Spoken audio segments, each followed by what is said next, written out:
الله ربي والإسلام ديني ومحمدا رسول الله ويقيني. Assalamualaikum warahmatullahi wabarakatuh.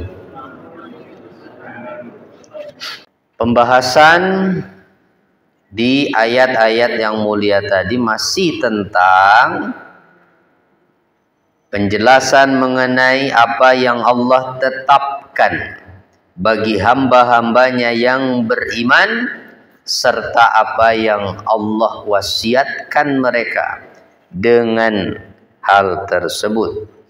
Maka Allah Ta'ala berfirman, wala taqrabu malal yatim. Yang pertama itu bukan wala taqrabuz zina ya, itu yang ayat sebelumnya itu mah ya. Wala taqrabuz zina itu ayat-ayat yang sebelumnya. Wala taqrabu malal yatim, wala taqrabu, dan janganlah kalian apa? Mendekati malal yatim, harta anak yatim. Tuh. Bukan nggak boleh ngambil dong ya, nggak boleh mendekati gitu. Ngambil boleh. Nah ini sama maknanya seperti yang wala taqrabuz zina gitu. Wala taqrabu malal yatim, jangan kalian dekat-dekat dengan harta anak yatim, illa billati hiya ahsanu, illa kecuali billati dengan cara yang hiya dia ahsanu lebih baik, hatta sampai yablugha asyuddahu, atau sehingga sampai si yatim itu asyuddahu, usianya yang paling kuat, begitu secara harfiah artinya. Sampai dewasa, sampai mampu dia mengelola sendiri hartanya. Wa aufu bil ahdi, dan tepatilah janji, innal ahda kana mashula, sesungguhnya janji itu akan dimintai pertanggungjawaban. Tuh ya, wala taqrabu malal yatim. Itu yang pertama. Larangannya wala taqrabu malal yatim, yakni jangan mendekati harta anak yatim itu sama seperti makna yang ada pada wala taqrabuz zina. Jangan kalian mendekati zina. Di ayat sebelumnya tuh maknanya gimana? Jangan mendekati zina itu artinya apa? Jangan melakukan perbuatan yang bisa mendekatkan diri pada zina. Nah, jadi maknanya wala taqrabu malal yatim artinya apa dong? Jangan kalian dekati harta anak yatim. Jangan melakukan perbuatan-perbuatan, berarti gitu, yang dapat menyebabkan kita memakan, mengambil, merusak, melenyapkan hartanya anak yatim. Gitu berarti. Hati-hati. Jangan. Jadi kalau mau jadi pengurus panti asuhan anak yatim yang amanah, hati-hati. Itu berarti ya. Jangan, berarti kamu itu berarti berada dekat dengan harta anak yatim doh. Jangan sampai memakannya, merusaknya, melenyapkannya. Illa billati hiya ahsanu, kecuali apa? Dengan cara yang lebih baik. Kecuali dengan sesuatu yang lebih baik. Bagaimana maksudnya? Dengan cara yang lebih baik itu wahia tanmiyatuhu wal infaqu alaihi minhu bil ma'ruf. Nah, maknanya allati hiya ahsan itu adalah yakni dengan cara mengembangkan harta si yatim. Mengembangkan itu artinya apa? Mengelola, ya, mengelola harta si yatim ini sehingga berkembang dan menafkahi si yatim itu dari hartanya yang dikelola itu dengan cara yang baik. Boleh. Tuh. Jadi ini pesan buat siapa dong berarti? Pesan buat siapa? Hah?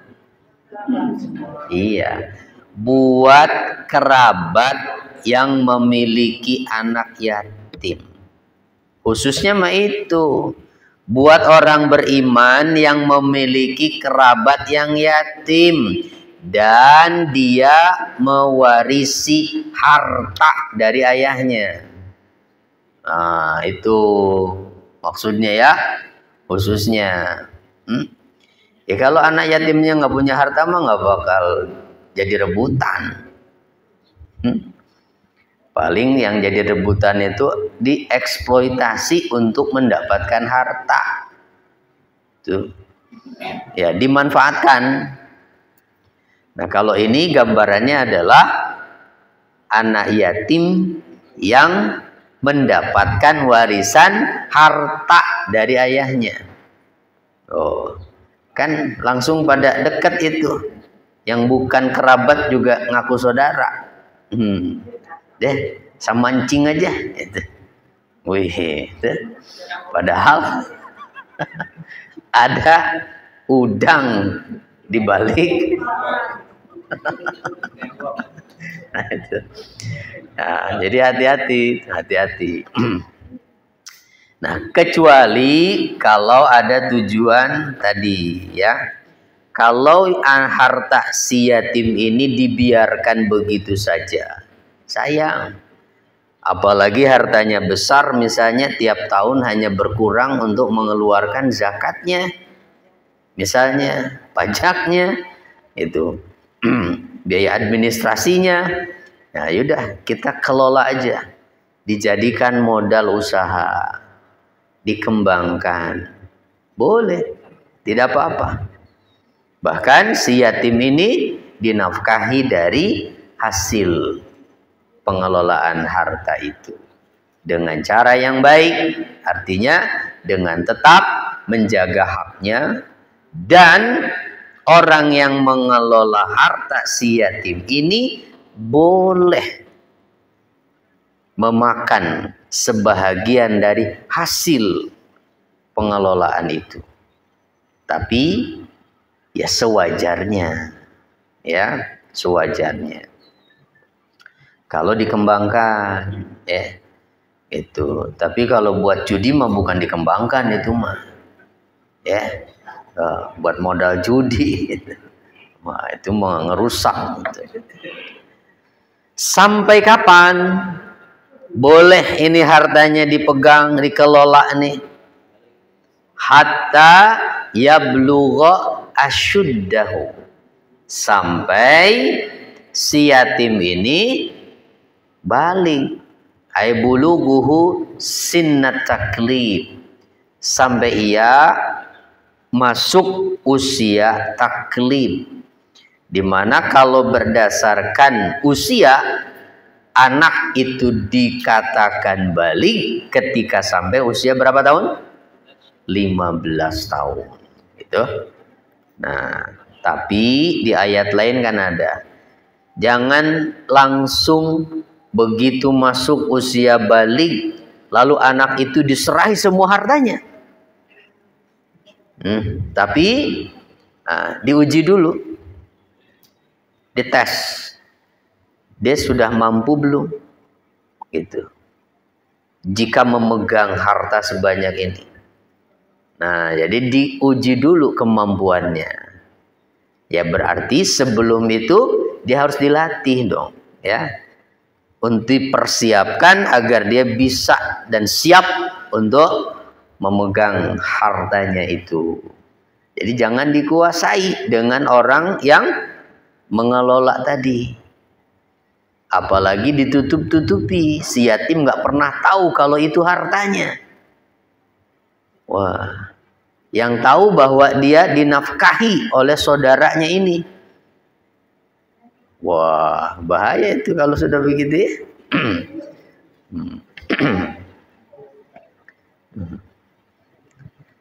Jangan begitu. Gitu. Jadi illa billati hiya ahsanu ay bil fi'lah allati hiya ajmal bi an tatasarrafu fihi bitasmiri lahu wal islah fihi wal infaqu minhu 'alal yatim bil ma'ruf. Ya. Jadi boleh kalau untuk dikembangkan sehingga menjadi banyak untuk kemaslahatan serta menafkahi si yatim itu dari hartanya yang dikelola tadi dengan cara yang baik. Amma an taqrabuhu litakuluhu israfan wa bidaran fala. Ya. Adapun jika kalian mendekati harta yatim itu tujuannya supaya kalian dapat memakannya, karena ada keinginan untuk menikmatinya, memakannya, memilikinya secara berlebihan, maka itu tidak diperbolehkan, haram hukumnya. Bahkan orang-orang yang memakan harta anak yatim dengan cara zalim itu sama saja dia memasukkan ke dalam perutnya api, bukan makanan yang dimasukkannya itu. Wa aufu bil ahdi, dan tepatilah oleh kalian perjanjian itu, ay wa mimma ausakum bihi antufu bi'uhudikum. Di antara yang Allah wasiatkan kepada kalian juga selain tadi itu sudah tuntas permasalahan harta anak yatim. Selain itu, yang diwasiatkan oleh Allah juga adalah bahwa Allah berwasiat pada kalian agar kalian menepati janji di antara kalian, juga janji antara kalian dengan Tuhan kalian. Wa bainakum wa bainas sairin nas, dan bahkan perjanjian antara kalian dengan semua manusia yang beriman ataupun yang kafir. Maka tidak halal kalian tidak menepati janji itu padahal kalian mampu untuk memenuhinya. Wah, termasuk dong berarti ya yang lagi musimnya sekarang ini pada mengobrol janji. Ya, hati-hati. Termasuk kalau mereka yang mukmin, yang beriman, yang muslim, harus diperhatikan. Ini perintah dari Allah, tepati janji kalian, ya, tepati janji kalian. Dan seorang pemimpin yang amanah, dia tidak akan takut untuk berjanji. Itu Pak ya, tidak akan takut untuk berjanji. Bahkan boleh pemimpin itu yang banyak janjinya. Begitu supaya ada komitmen gitu untuk memenuhinya. Jadi supaya pada saat dia menjabat itu fokus pada pemenuhan janjinya itu, bukan sibuk mengembalikan modalnya. Begitu. Bis berapa saya nih kemarin, wah, nah fokus balikin itu dulu, dah lupa dengan janjinya ya. Balik modal dulu. Pejabat kita gimana? Apakah seperti itu? Ya sebahagiannya iya, ya. Tapi nggak semua, insya Allah ya. Masih ada yang amanah. Ya kita doakan saja mudah-mudahan ke depan pemimpin kita, pejabat-pejabatnya, menteri-menterinya adalah orang-orang yang amanah. Iya. Insya Allah.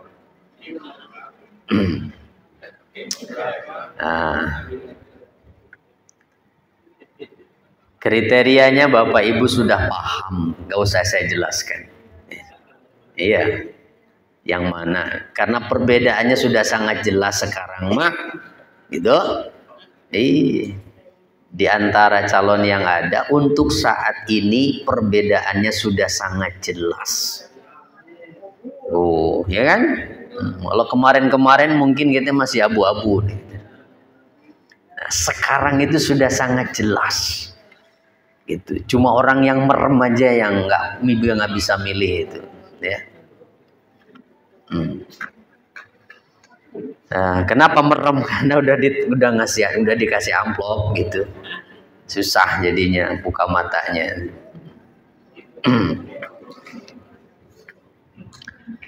Lalu innal ahda kana mas'ula. Kenapa alasannya wajib menepati janji itu? Karena sesungguhnya janji itu sesuatu yang akan dimintai pertanggungjawaban. Kapan? Di hari kiamat nanti. Akhbara ta'ala anna al-'abda sayus'alu an ahdihi alladhi lam yafi bihi yaumal qiyamah. Bahwa seorang hamba akan dimintai pertanggungjawaban tentang janjinya yang tidak dia tepati di hari kiamat nanti. Wah, berat dong berarti ya. Tuh, sampai Rasulullah mengingatkan siapa saja yang dianggap sebagai pimpinan bagi sebuah masyarakat, lalu dia menipu rakyatnya atau dia mati dalam keadaan menipu rakyatnya, berkhianat kepada rakyatnya, maka Allah haramkan dia masuk ke dalam surga. Nauzubillah. Nauzubillah, ya. Berat, Pak. Tapi kalau jadi pemimpin yang adil, wah, justru ya, salah satu yang dicintai oleh Allah adalah pemimpin yang adil. Salah satu di antara 7 golongan manusia yang akan dinaungi oleh arsy Allah nanti, yang nomor pertama adalah pemimpin yang adil. Tuh. Ya, insya Allah, mudah-mudahan. Ya, tetapi sebuah masyarakat, bangsa itu akan mendapatkan pemimpin tergantung sesuai dengan kondisi masyarakatnya. Kalau masyarakatnya masih senang dengan kecurangan, berarti yang jadi pemimpin nanti yang curang. Kalau masyarakatnya insya Allah lebih suka dengan kejujuran dan amanah, insya Allah Allah akan hadirkan pemimpin yang amanah. Begitu, Pak. Ya. Karena Nabi mengatakan dalam hadisnya itu. Jadi salah satu di antara keadaan yang akan muncul di akhir zaman itu adalah bahwa akan banyak orang itu melakukan kecurangan dalam takaran dan timbangan katanya. Maka selama kaum itu menunjukkan sikap seperti itu, mereka berani mengurangi takaran dan timbangan, maka salah satu akibatnya itu adalah ya mereka akan dikuasai oleh pemimpin yang zalim. Pemimpin yang zalim. Ya kan berarti tergantung masyarakatnya. Ya. Karena orang yang senang dengan kecurangan, orang yang senang dengan melanggar aturan, takut kalau punya pemimpin yang amanah. Ya kan? Senangnya dipimpin oleh pemimpin yang gampang diatur juga. Gitu. Ya tergantung masyarakatnya berarti. Ya, kalau masyarakatnya memang hari ini sudah lebih suka dengan kejujuran, amanah, ya insya Allah Allah akan hadirkan itu. Dah, lanjut lagi ayatnya, nanti nggak selesai ya. Lanjut lagi apa lanjutannya?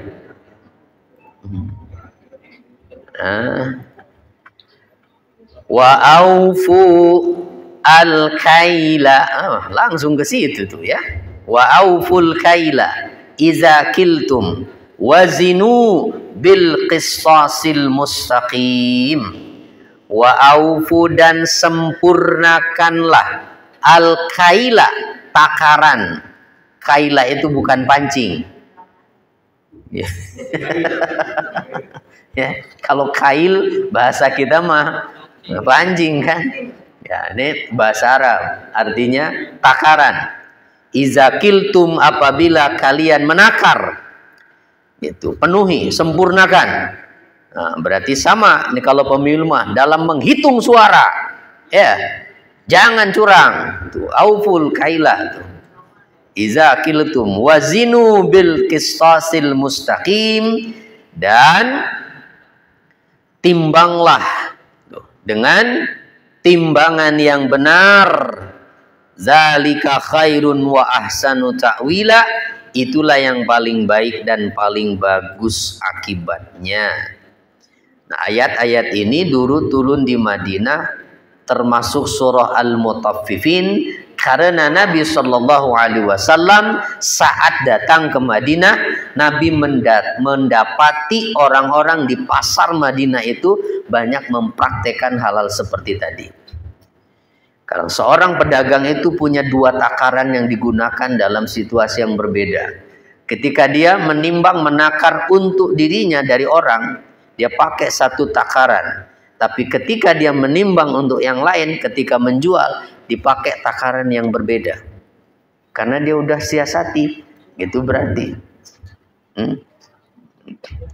Nah, masih dipakai hari ini takaran itu? Masih ya? Beras masih literan kan? Nah, masih ada kira-kira yang curang? Banyak. Kok tahu? Ada yang pengalaman kan?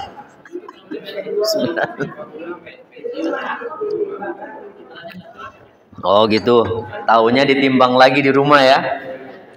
Iya, coba aja begitu. Ya, jadi nah, jadi bapak belanja, ibu belanja ke pasar, gitu, suatu barang yang ditimbang atau ditakar, nanti ukur lagi di rumah. Nah, kira-kira seringnya itu pas atau kurang, ya. Nah, harusnya begitu ya. Kalau misalnya ketahuan nih beli buah, wah ini banyak kurangnya, jangan beli lagi di situ. Jadi supaya ada efek jerak itu Pak, ya, supaya dia mikir nanti, makin lama makin berkurang tuh konsumennya kan. Ya, jangan kalau ya nggak apa-apalah, udah biasa begitu mah. Ya terus begitu nanti, tidak akan berhenti dia, ya tidak akan berhenti. Ya kalau kita mengingatkan nggak bisa, menasehati juga nggak mungkin berubah, ya begitu cara menghukumnya. Kita jangan lagi-lagi beli di situ. Kalau sudah ketahuan dia curang, gitu ya. Ya kalau perlu ya kasih tahu teman kita, jangan beli di situ, nggak benar itu. Nah ya.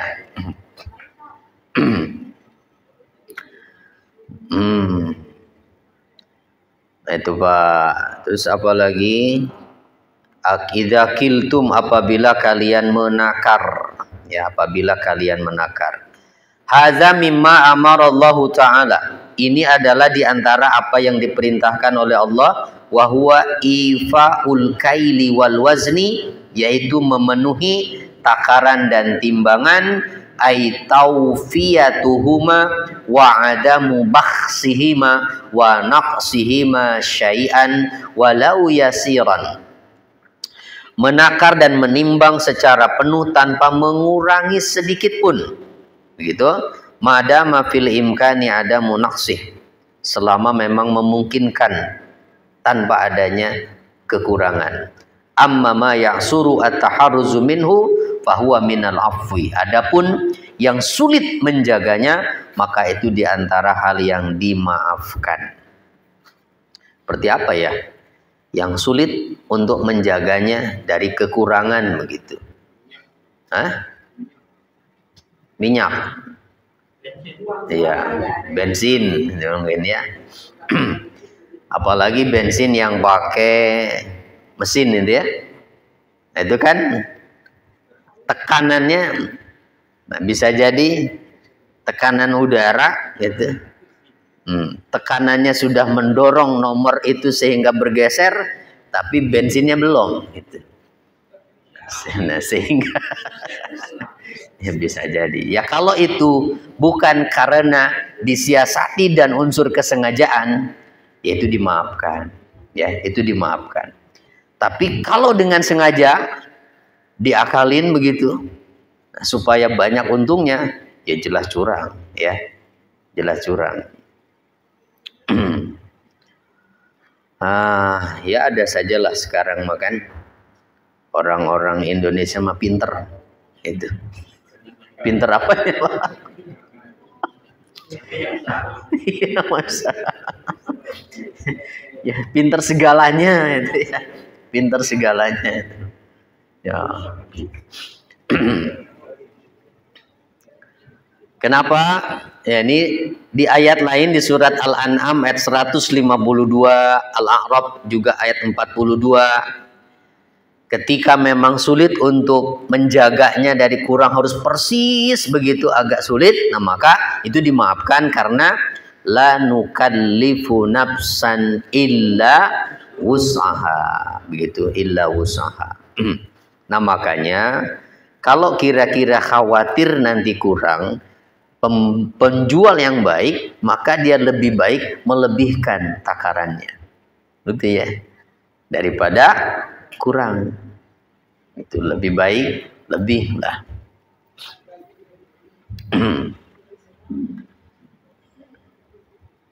Zalika khairun wa ahsanu ta'wila.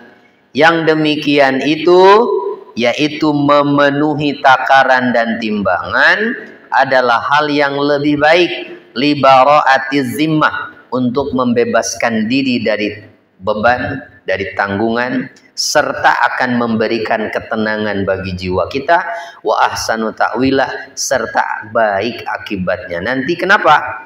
Iz yubarikillahu ta'ala fi zalikal mal, sebab Allah akan memberikan keberkahan pada harta yang didapatnya, bi anwa'in minal barakati la ya'lamuha illa huwa azza wa jalla, dengan berbagai macam keberkahan yang tidak diketahui kecuali oleh Allah azza wa jalla.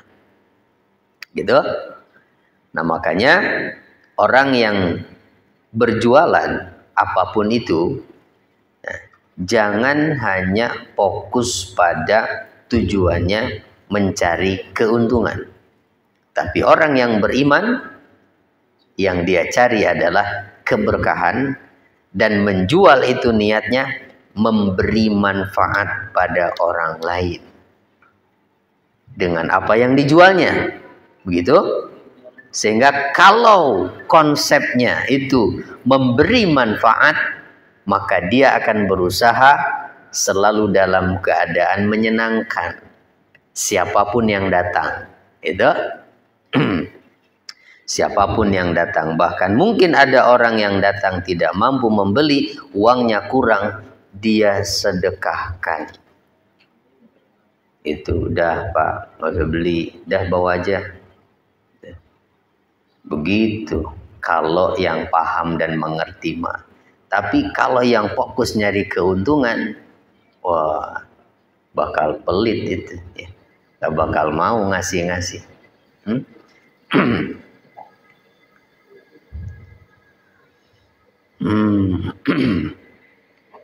Kemudian lanjutan ayatnya, wala taqfu ma laisa laka bihi ilmun, wala taqfu,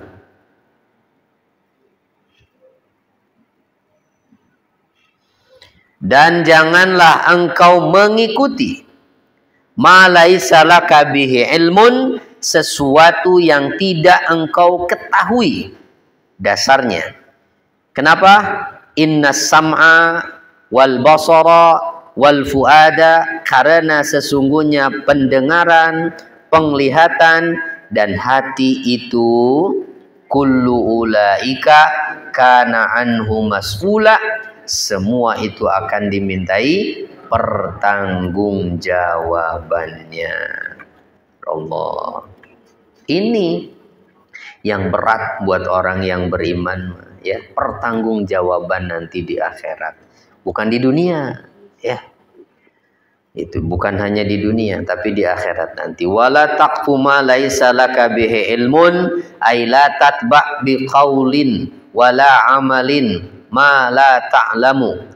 Jangan engkau ikuti suatu perkataan ataupun perbuatan yang kamu tidak ketahui. Artinya kamu tidak mengetahui kejelasannya dan dasar-dasarnya. Jangan ikuti. Wala taqul ra'aitu kaza wa anta lam tara. Dan maknanya itu jangan engkau katakan saya melihat begini padahal kamu tidak pernah melihatnya. Oh, saya lihat begini padahal dia nggak pernah lihat. Saya dengar kayak begini padahal dia nggak dengar. Nah, itu termasuk di situ larangannya. Ya, la taqfu ma laisa laka bihi ilmun. Jangan kamu ikuti sesuatu yang kamu nggak tahu. Nah, termasuk berarti menyebarkan sesuatu yang kita belum jelas dasarnya. Informasi itu. Hati-hati, ya. Karena kita kalau dianggap ikut menyebarkan berarti ikut bertanggung jawab tuh. Wala sami'tu kadza wa anta la tamlam tasma, atau juga tidak boleh engkau katakan saya mendengar demikian padahal kamu tidak mendengarnya. Oh, tidak mendengarnya. Apalagi kalau baru dengar-dengar lalu menyampaikan kembali seolah-olah dia melihat dengan mata kepala. Ngomongnya itu saya lihat sendiri, begitu didesak ujung-ujungnya saya juga katanya itu saya juga katanya. Hati-hati ya dengan informasi yang baru katanya. Nah, jangan berani kita menyebarkannya. Kenapa? Karena tadi alasannya pendengaran, penglihatan termasuk hati, semua itu akan dimintai pertanggungjawaban. Lianna Allah Ta'ala sa'ilun hazihil a'dha'i yaumal qiyamah. Karena Allah Ta'ala akan bertanya kepada semua anggota badan tadi di hari kiamat, amma qala sahibuha au amila, tentang apa yang diucapkan oleh pelakunya atau diperbuatnya. Fatashhadu alaihi bima qala. Lalu anggota badan tadi akan bersaksi dengan apa yang dikatakannya atau diperbuatnya, mimma la yahilu lahul qawlu awil amal, dari apa-apa yang memang tidak boleh, tidak halal untuk diucapkan dan dilakukan. Wa makna ulaika aitilkal mazkurat. Makna ulaika asalnya mereka itu, yang dimaksud adalah semua anggota badan tadi, yaitu pendengaran, penglihatan dan hati, semuanya akan dimintai pertanggungjawaban. Kan ditanya oleh Allah, ya. Bukan hanya pendengaran tapi semua anggota badan akan dimintai kesaksiannya di hadapan Allah nanti kan. Itu al-yauma nakhtimu ala afwahihim wa tukallimuna aydihim wa tashhadu arjuluhum bima kanu yaksibun. Yang rajin baca Yasin mah hafal ayat itu, ngerti mestinya, ya. Itu pesannya itu. Nggak akan berani asal tanda tangan teken gitu sebuah, ya, kesepakatan kalau di situ ada kecurangan, itu nggak akan berani itu menandatangan sebuah proposal yang di situ ada berbagi keuntungan yang tidak halal. Kenapa? Ngeri itu. Hari ini kami akan mengunci mati, menutup mulut mereka yang suka bohong itu. Dan yang berbicara kepada kami apa? Tangan mereka dan kaki mereka lah yang bersaksi atas apa yang mereka perbuat. Kan berat itu ayat, ya. Sayangnya kebanyakan kita itu cuman bisa bacanya doang, nggak ngerti itu ayatnya tentang apa ya? Padahal kalau di hati setiap pejabat negara itu, ayat yang ada di surat Yasin itu tertanam di hatinya. Nggak perlu sibuk-sibuk gitu KPK itu. Jujur insya Allah ya, nggak akan berani.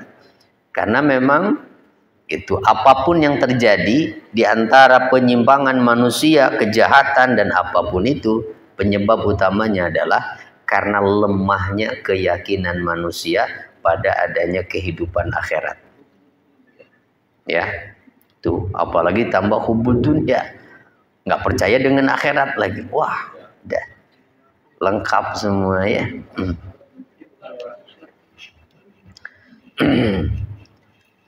Wala tamshi fil ardi maraha.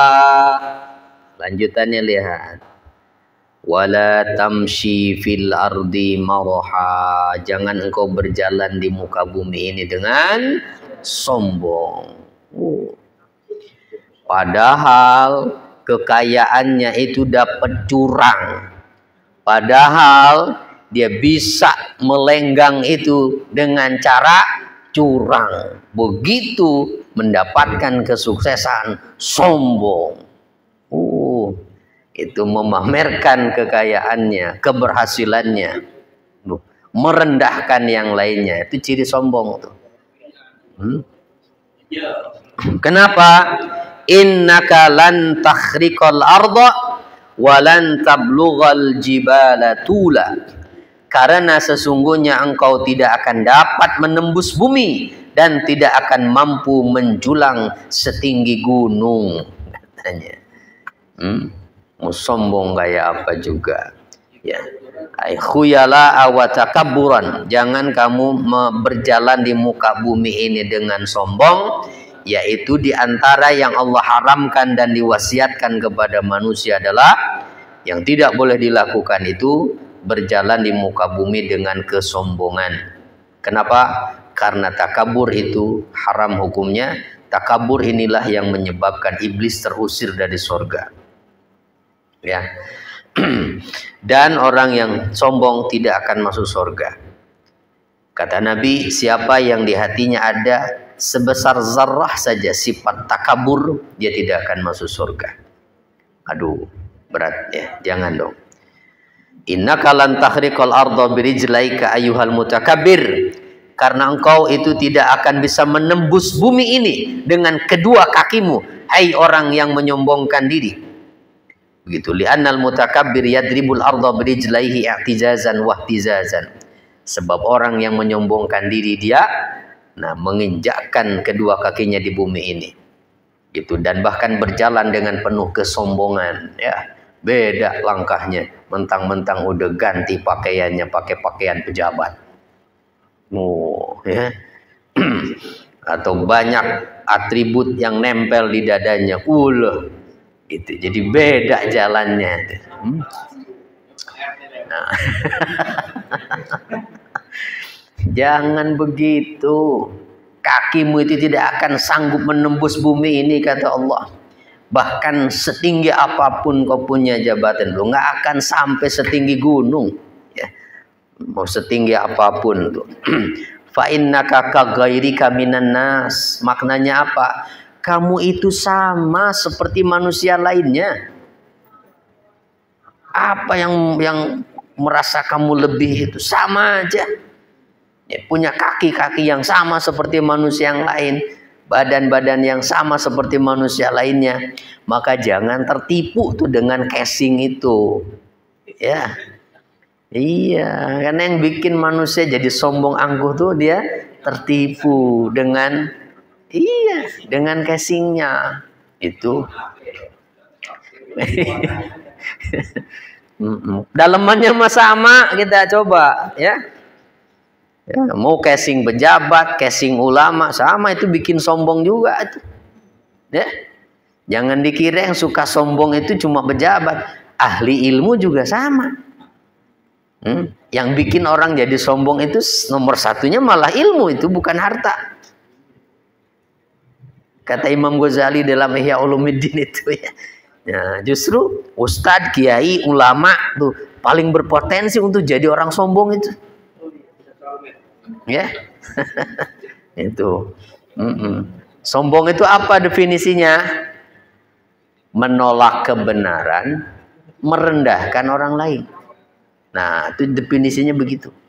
Ya. Menolak kebenaran dan merendahkan orang lain. Tidak mau menerima gitu apa pendapat orang lain. Itu orang sombong, ya, orang sombong. Jadi jangan begitulah, karena kita ini dalemannya sama. Itu cuma beda bajunya aja. Kalau dibuka mah bajunya sama semua kan, apalagi dibuka kulitnya, menjijikan semua itu. Kemana-mana kita bawa kotoran. Tidak ada yang pantas untuk disombongkan dari manusia itu. Ya, berasal dari air yang hina, kemana-mana bawa kotoran, setelah mati jadi bangkai yang cepat sekali membusuknya. Sama semua begitu. Ya, nggak ada yang istimewa.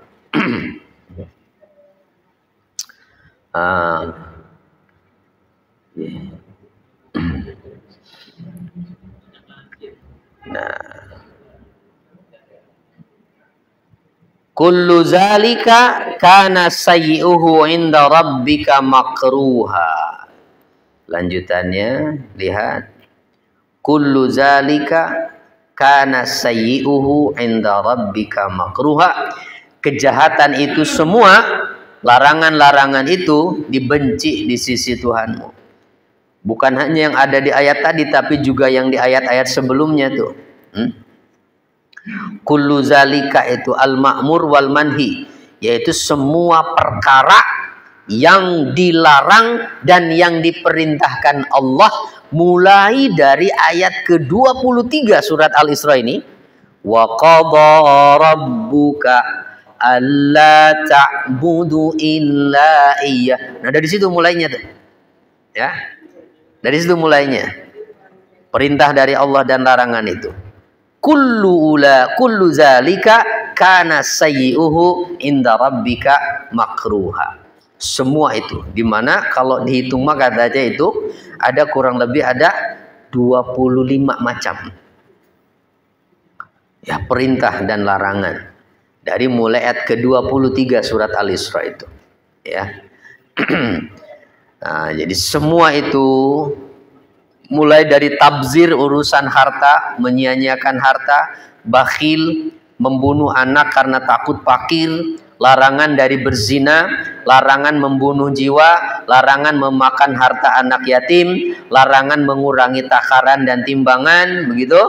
Larangan mengatakan sesuatu tanpa dasar yang jelas, larangan menuduh, larangan bersaksi dengan saksi palsu, bohong, larangan takabur. Semua itu akibat buruknya makruhun indallah. Itu adalah hal yang dibenci di sisi Allah. Maka jangan kamu lakukan itu semua. Itu pesannya, jangan engkau lakukan itu semua.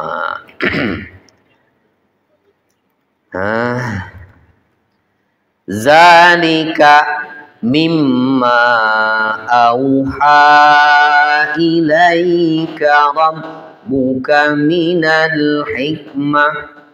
Itulah sebahagian hikmah yang diwahyukan Tuhan kepada engkau wahai Nabi.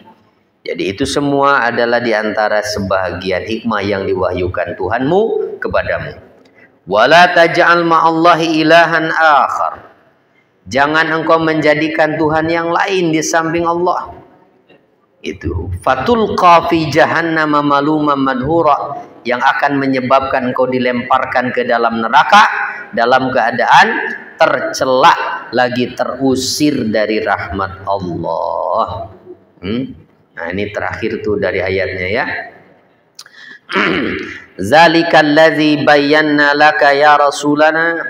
Semua itu yang telah kami jelaskan kepadamu wahai rasul kami, berupa akhlak-akhlak yang utama, begitu, serta sifat-sifat yang terpuji yang kami perintahkan kamu untuk mengambil dan melakukannya, serta ajakan untuk berpegang teguh padanya. Wa minal khalalil qabihah wal khisaliz zamimah, juga perkara-perkara yang tercela gitu, yang buruk, yang kami larang kamu untuk melakukannya dan kami haramkan gitu. Itu semua adalah bagian dari apa yang kami wahyukan kepadamu di dalam kitab Al-Quran. Hadza min anwa'il hukmi wa durubil ilmi wal ma'rifah. Ini bagian dari hikmah Allah serta ilmu.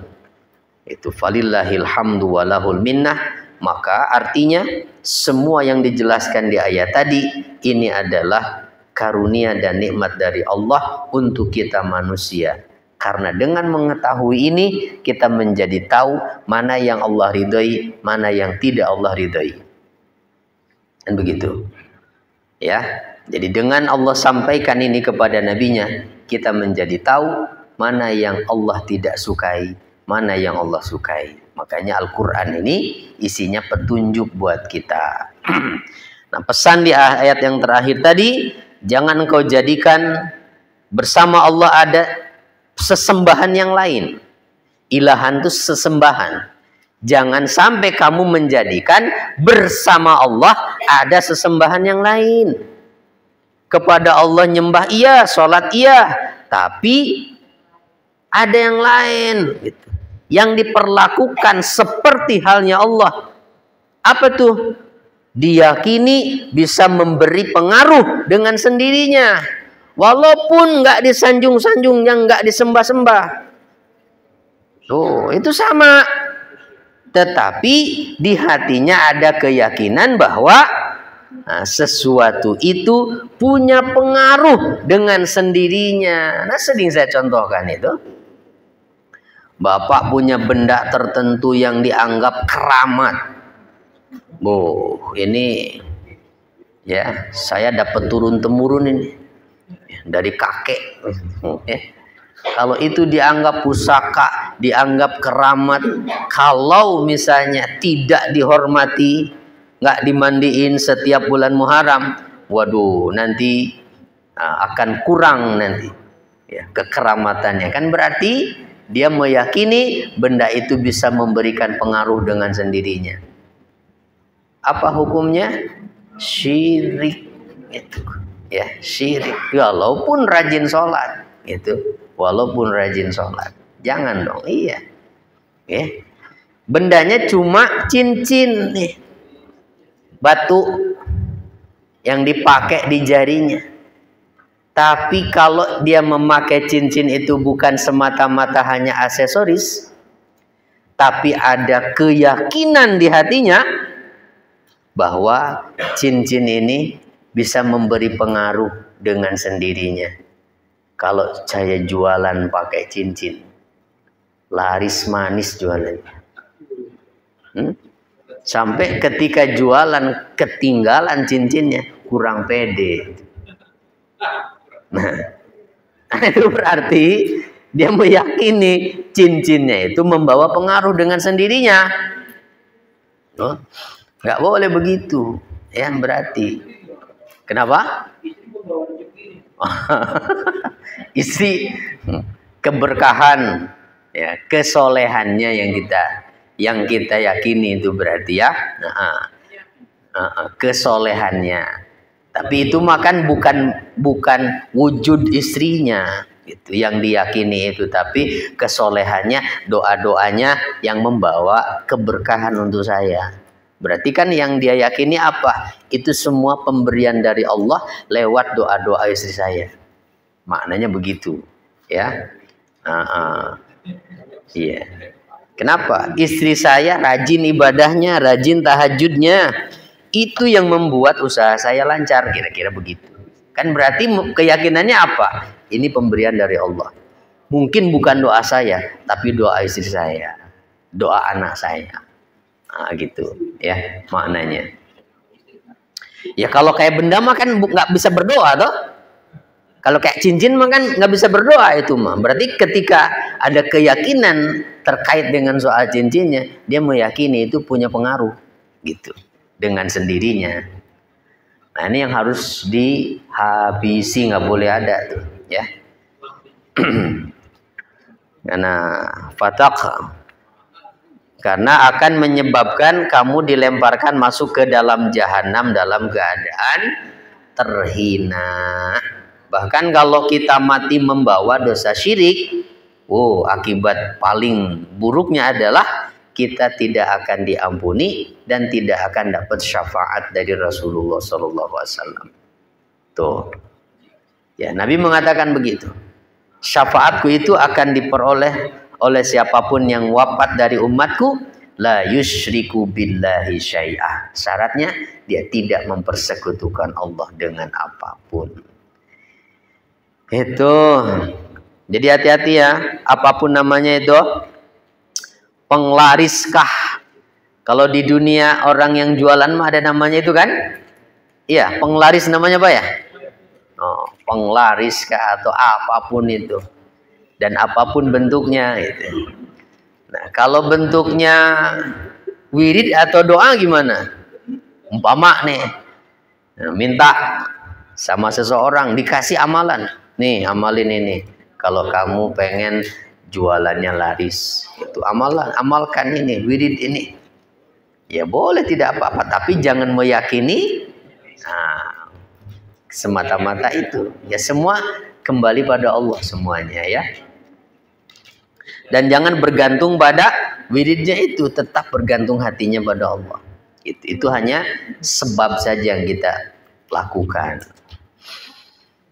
Nah, masih ada nggak kira-kira Pak yang orang-orang jualan itu pakai hal-hal semacam itu? Banyak ya, Masya Allah.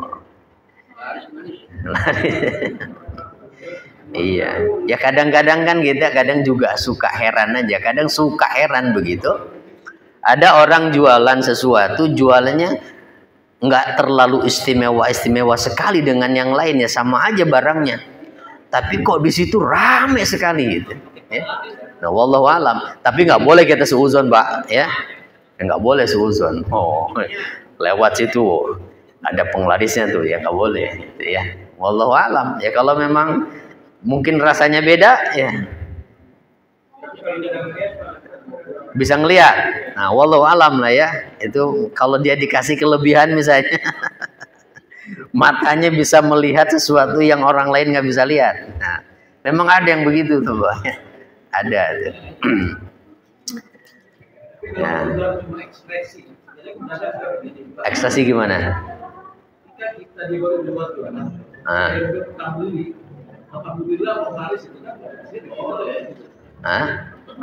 Buat penglaris gitu. Maksudnya ketika ada yang beli gitu. Alhamdulillah buat penglaris nih gitu. Maksudnya apa? Ya buat pemancing intinya kan. Maksudnya makan begitu. Ya boleh aja itu kan, bukan meyakini duitnya dia bakal membawa keramat gitu. Tidak, tapi maksudnya tuh ya untuk memancing rezeki, membuka lah gitu. Ada yang beli kan, dari tadi nggak ada yang beli nih gitu. Alhamdulillah, ya nggak usah dipakai dipukul-pukul, duitnya juga sama aja gitu. Nah kan kadang suka ada yang begitu ya. Dipukul-pukul duitnya buat penglaris katanya itu.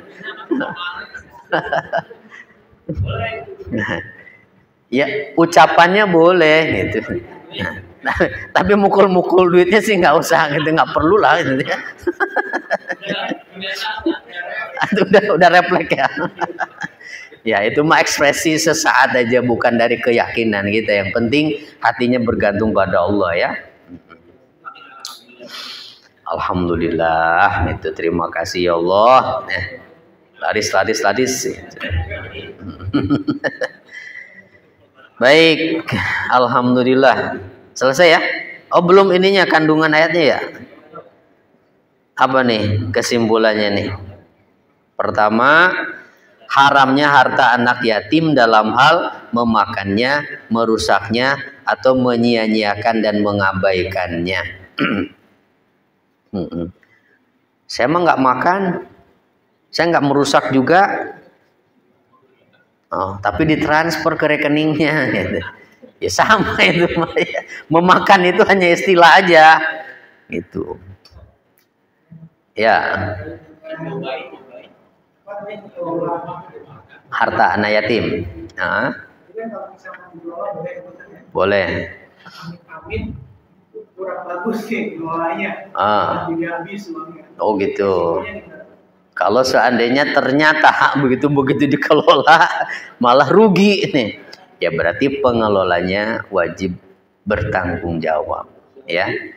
Ya biar bagaimanapun kan itu bukan harta dia. Nih. Nah, pasti resiko itu ada. Makanya dari awal mesti dihitung tuh, ya kalkulasinya.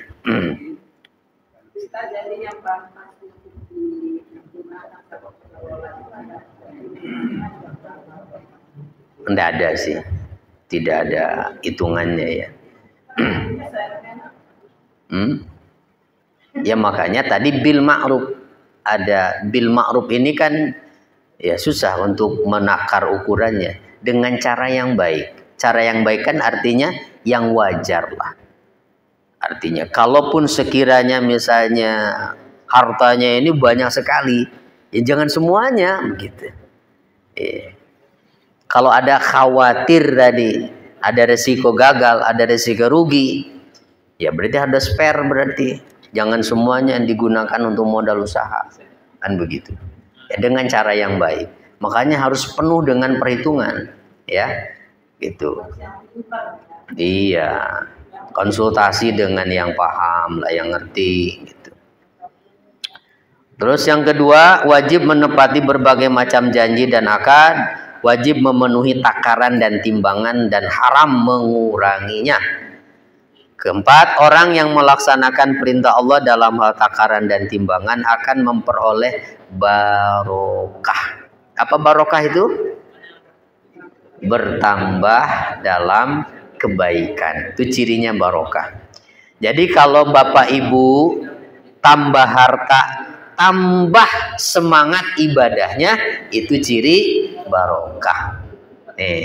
Tambah harta, tambah males ibadahnya, itu ciri tidak barokah. Nah gitu, ya. Kalau Bapak sehabis makan sesuatu nih, kok jadi males saya ke masjid nih. Nah, ini makanan dari mana? Nih, gitu, nggak berkah itu berarti. Nah. Keempat, orang yang melaksanakan perintah Allah dalam hal takaran. Tadi sudah. Yang kelima sekarang. Kelima, apa yang kelima? Haramnya perkataan atau perbuatan tanpa, bukan tanda ya, tanpa didasari ilmu. Karena hal itu akan menyampaikan pada berbagai macam mafsadat. Dan karena Allah akan bertanya dan meminta kesaksian pada semua anggota badan atas pemiliknya pada hari kiamat nanti. Keenam, haramnya kesombongan dan dibencinya orang-orang yang sombong. Tuh, satu lagi, rangkaian ayat-ayat ini merangkum 25 macam hikmah. Memegang teguh hikmah tersebut lebih baik daripada dunia dan seisinya, dan melalaikannya adalah kerugian dunia dan akhirat. Yaitu mulai dari ayat 23 surat Al-Isra. Ya. Sampai barusan ini 38. Ya wa qadha rabbuka alla ta'budu illa, ya dari situ mulainya tuh. Nah, jadi kalau semua pesan-pesan di ayat itu dilaksanakan dengan baik, walaupun di dunia kita nggak punya harta kekayaan, hakikatnya dia memiliki sesuatu yang lebih baik daripada dunia dan seisinya. Oh. Ya, yang rajin sholat subuh berjamaah juga itu kan, walah orang paling kaya itu, ya, orang paling kaya. Tapi nanti di akhirat, gitu. Ya, belum bisa tuh kayak bos JNE mah ya, sanggup nalangin gitu, bayar gedung itu berapa M itu, aduh hebat itu.